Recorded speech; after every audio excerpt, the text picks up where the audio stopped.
messieurs, bonjour, bienvenue à tous, voici les titres de votre journal. À Bamako, le secrétaire général des Nations Unies, Antonio Guterres, a rendu un hommage appuyé à l'Algérie quant aux importants efforts ayant permis aux parties maliennes de s'unir autour de l'accord pour la paix et la réconciliation au Mali, CSA. Santé, nous célébrons aujourd'hui la journée mondiale sans tabac. Quels sont les risques sanitaires? Quelle politique efficace pour réduire la consommation? Les réponses dans quelques instants. C'est le 15e jour du mois de Ramadan. On vous propose de suivre dans notre édition un reportage consacré à la gestion de votre portefeuille durant ce mois sacré. Faites-vous des économies ou êtes-vous déjà dans le rouge? Les réponses dans quelques instants. Tout d'abord, et dans le cadre de sa visite au Mali, le ministre des Affaires étrangères Abdelkader Sahel a participé hier à une rencontre du comité de suivi et de la mise en œuvre de l'accord pour la paix et la réconciliation au Mali, CSA, avec le secrétaire général des Nations Unies, Antonio Guterres. Une occasion pour poursuivre le processus de stabilisation du Mali sur la base de la mise en œuvre de l'accord de paix que l'Algérie a facilité. Karim Haïfa. Cette réunion, qui intervient dans le contexte de la toute première visite du secrétaire général de l'ONU au Mali, est une occasion renouvelée pour poursuivre le processus de stabilisation du Mali sur la base de la mise en œuvre de l'accord de paix que l'Algérie a facilité. Un accord de paix qui a connu des avancées considérables, notamment avec la confiance qui s'est établie progressivement entre les parties maliennes et qui a permis à plusieurs actions de mise en œuvre de se concrétiser. Le ministre des Affaires étrangères, Abdelkader Sahel, qui a pris part à cette réunion, en sa qualité de président du CSA de haut niveau et de chef de file de la médiation internationale, a indiqué que l'Algérie continuera de respecter ses engagements en relation avec la construction de la paix et la stabilisation au Mali. Après avoir rendu hommage à l'Algérie pour ses efforts en faveur de la stabilisation au Mali, le secrétaire général de l'ONU, Antonio Guterres, a quant à lui plaidé en faveur d'une mise en œuvre entière de l'accord de paix qui reste la seule option pour les parties maliennes de sortir définitivement de la crise que connaît le Mali depuis maintenant des années. Tenant compte de l'espoir donné par cette convergence autour de l'accord de paix et de réconciliation, je crois qu'il nous faut demander à la communauté internationale un appui bien plus fort. Un appui au Mali, un appui à sa capacité de bâtir ses forces de sécurité et aussi de déclencher un processus de résilience et de développement, même avec toutes les difficultés. Cette réunion qui s'est déroulée dans une atmosphère cordiale reflète à la fois l'intérêt que porte la communauté internationale à la mise en œuvre de l'accord de paix en tant que seule issue de la crise actuelle au Mali et la confiance qui existe maintenant entre les parties maliennes ainsi que la plus grande appropriation qui caractérise leur attitude vis-à-vis de l'accord de paix. Le secrétaire général des Nations Unies, Antonio Guterres, a rendu à Bamako un hommage appuyé à l'Algérie qui a déployé d'importants efforts ayant permis aux parties maliennes de s'unir autour de l'accord pour la paix et la réconciliation au Mali CSA et qu'elle continue à déployer de manière déterminante dans cette phase de mise en œuvre. Et toujours à Bamako, au Mali, le ministre des Affaires étrangères Abdelkader Sahel s'est entretenu hier avec le secrétaire général des Nations Unies Antonio Guterres, abordant notamment la situation au Mali, en Libye et au Sahara occidental. S'agissant du Mali, le ministre des Affaires étrangères a réitéré l'attachement de l'Algérie à la stabilité du Mali et à la mise en œuvre de l'accord de Bamako sur la paix et la réconciliation au Mali que l'Algérie a facilité en sa qualité de chef de file de la médiation internationale.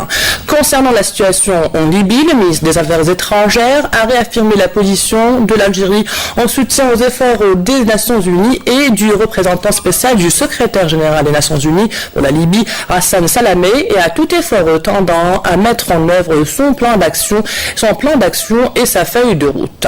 Abordant la question du Sahara occidental, Moussah a d'emblée réitéré la position de l'Algérie soutenant les efforts du secrétaire général des Nations Unies et de son envoyé spécial, Horst Kohler, en vue d'une reprise sans délai de bonne foi et sans conditions préalables des négociations directes entre les deux parties au conflit pour parvenir à une solution politique juste et mutuellement acceptable.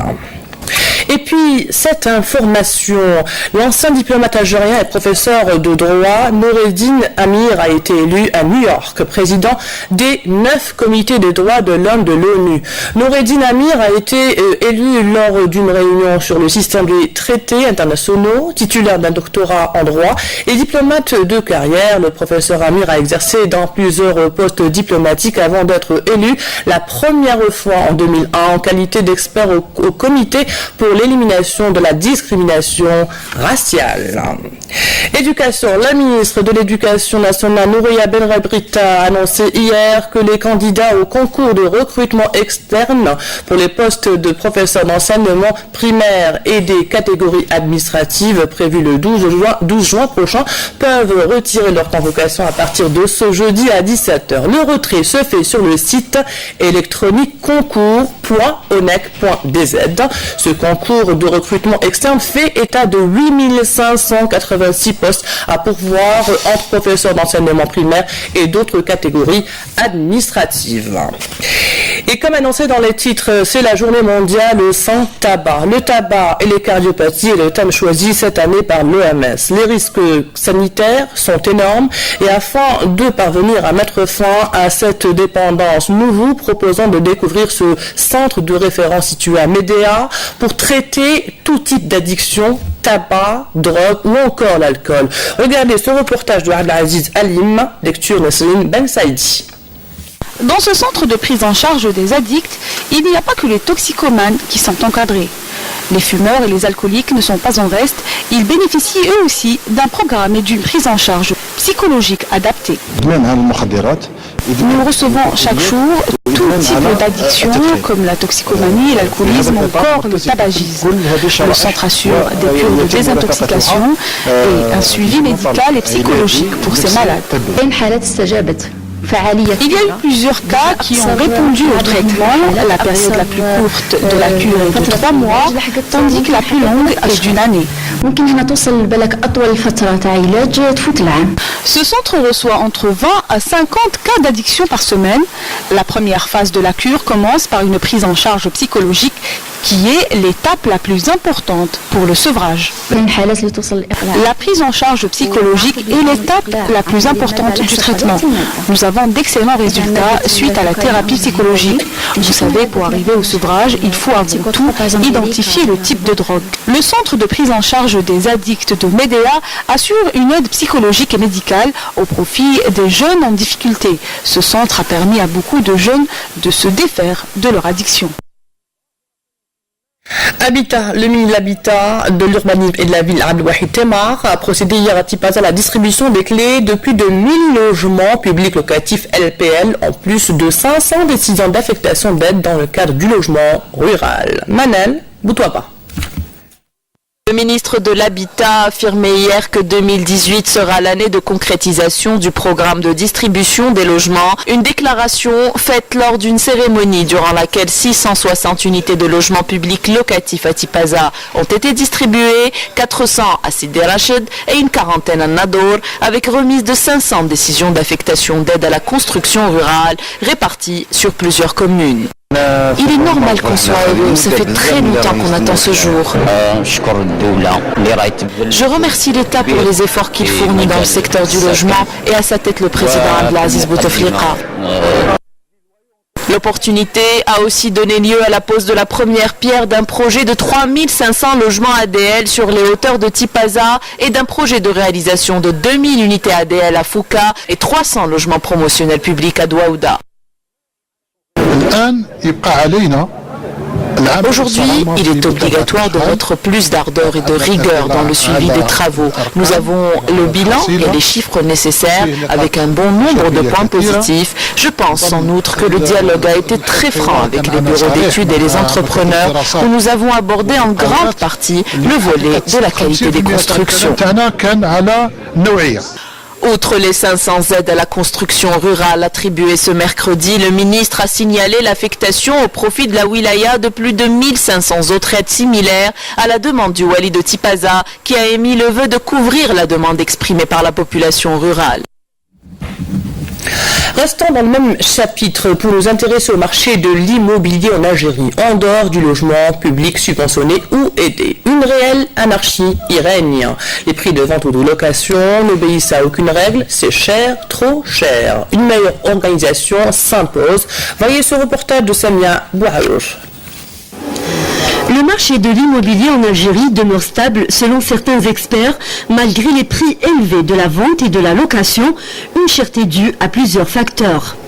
Les loyers ont augmenté pour la simple raison que chaque année, il y a toujours une nouvelle demande. Mais en contrepartie, l'offre reste presque la même. En ce qui concerne les ventes, ça fait quelques années qu'ils sont restés stables, chers mais stables, aucune augmentation. Une cherté ressentie par la population. Que ce soit dans les grandes villes ou les petites villes, c'est très très cher.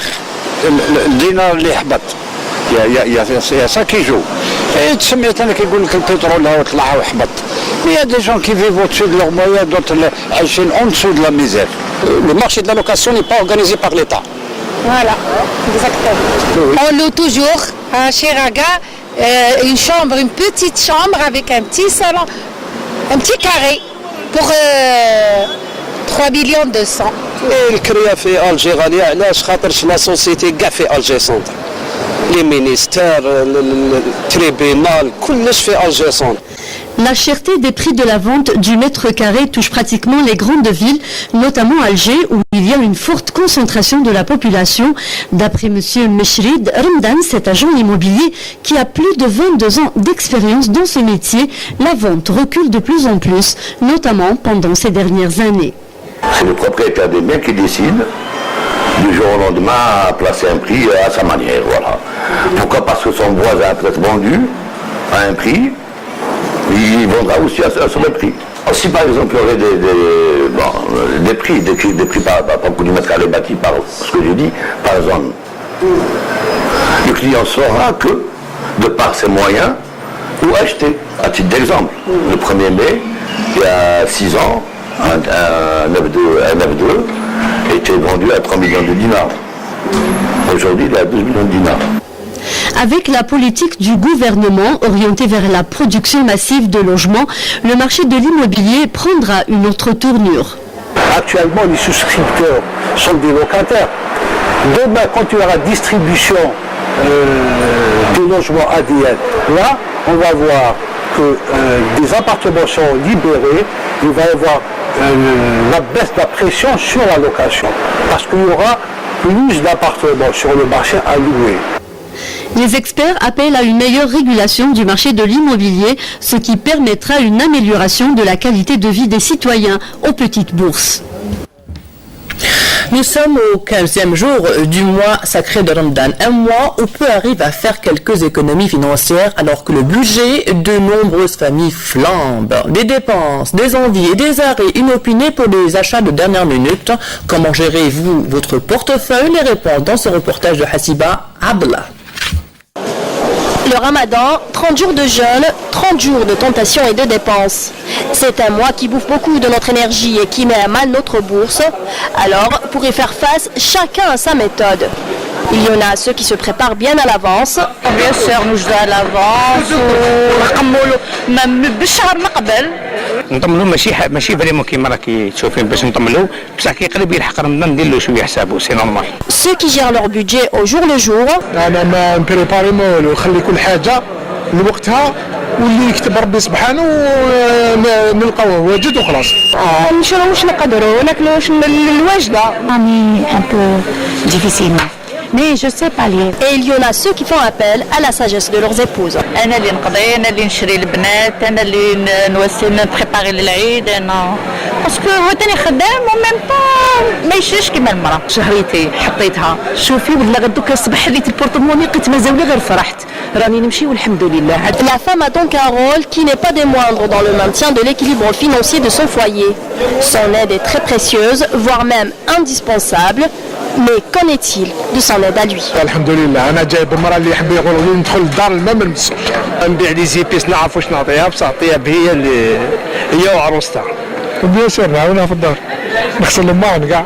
غنحوس طابله اختي واحد يجي هي خدمه ديالها كثير هي ما كان لا طابله لا والو ما يعاونيش ما كاش بصح ما عنديش انا نخدم على دارنا نخدم هذاك هو الصح. Débrouillardes certes, mais la plupart de ces femmes se retrouvent avec une charge sur les épaules qui n'est pas toujours facile à porter. Des femmes pour lesquelles le confort de leur famille n'a pas de prix. Bon courage mesdames. Restons avec le mois sacré de Ramadan pour une autre ambiance. La vie des populations sahraouies durant le Ramadan n'est pas facile. L'indépendance de leur pays est le sujet qui revient en permanence pendant le ftour et durant leur soirée. Boucha Abouali. Empreint de simplicité, le quotidien des familles sahraouies dans les territoires libérés à Tifaliti durant le Ramadan est fait de luttes permanentes. C'est dur, surtout lorsqu'on a de la famille dans des camps de réfugiés ou des prisonniers. Bien que divisées, les familles sahraouies essaient de perpétuer leurs traditions et préserver leur identité. L'indépendance est leur sujet de conversation favori. Dieu merci, on a la stabilité à Tifaliti. Le Ramadan se passe plutôt bien. On espère l'indépendance de notre pays. Que Dieu nous unisse, que la paix et la sérénité règnent dans notre pays et dans tous les pays musulmans. Les populations sahraouies continuent leur lutte quotidienne et ce même durant le Ramadan en attendant des jours meilleurs. L'actualité à l'étranger en bref ce midi, un résumé signé par Hasna Zoubiri. Les territoires occupés sont le théâtre d'une escalade inédite de l'armée d'occupation israélienne qui se livre à une série d'arrestations arbitraires et d'agressions contre le peuple palestinien sans défense, notamment à Gaza, qui continue d'être la cible régulière d'une série de raids israéliens. Le gouvernement palestinien a appelé à une intervention internationale urgente pour arrêter cette agression. Le chef de la diplomatie russe, Sergueï Lavrov, est arrivé jeudi à Pyongyang. Sergueï Lavrov s'est rendu à Pyongyang à l'invitation de son homologue nord-coréen Ri Yong-ho. L'agence russe TASS a rapporté que les deux ministres avaient entamé des discussions dans le bâtiment de l'Assemblée populaire suprême à Pyongyang. Le département aux affaires humanitaires de l'ONU enquête sur des attaques ayant visé des établissements dans les zones de désescalade qui se situent dans la province d'Idlib, dans la Ghouta orientale près de Damas, dans la province de Homs et dans une zone à cheval entre les provinces de Daraa et de Ronaytera. La justice russe devra rendre son verdict le 4 juin dans l'affaire Souchtchenko, journaliste ukrainien accusé d'espionnage. Le parquet a requis 14 ans de prison. Retour au pays et place à la musique andalouse, une fusion de genres prolifique appelée la chanson andalouse au flamenco, présentée hier soir à Alger par Lila Borsali et le chanteur et guitariste espagnol Soumaïl Servini dans des atmosphères empreintes de convivialité. Écoutez.